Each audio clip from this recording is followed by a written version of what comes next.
Émilie en fait. Et c'est pas fini. Il y a des surprises l'année prochaine. Ouais, un domaine où on ne m'attend pas du tout. Mais pas du tout. Okay. C'est pas le mannequin, je vous rassure. Chaque vie sert à la suivante et ce livre de cuisine vient compléter un art de vivre. On reparle toujours de ce premier repas qu'on a fait ensemble où j'apprends quand même qu'elle est végétarienne pendant que je fais revenir les lardons.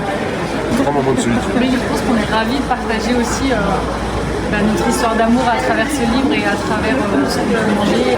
On en a bavé. Parce que quand tu fais la cuisine chez toi, tu pèses rien. Et puis les temps de cuisson, tu regardes dans le four. On a galéré à vous Là, on mettre était obligé de tout grammage, faire. hein. Il faut tout peser. Tout. Le moindre grain de poivre. Et je trouve qu'il y a beaucoup de gens qui ne s'autorisent pas parce qu'il est sportif. Il devrait être que sportif. Mais non, moi je trouve ça génial et c'est pour ça que je l'aime aussi. Mais toi, tu fais de la cuisine, demain tu vas faire autre chose. Et la chanson ça sera pas de la chanson, je crois pas. Et surtout, de ne pas avoir peur de l'échec, en fait. Pour moi, le vrai échec, c'est de ne pas essayer de le faire. Voilà. Et qu'est-ce que vous retirez de cette aventure pièce jaune? Grâce à l'aventure des pièces jaunes, j'ai trouvé un sens à cette notoriété, en fait, dont je savais que faire.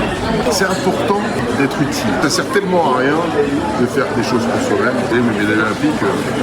Ils me regardent parce qu'ils ne savent pas où elles sont. Non, mais il n'y a que dans la transmission, le partage, en allant vers l'autre, que les choses prennent de la substance. Sinon, c'est ça.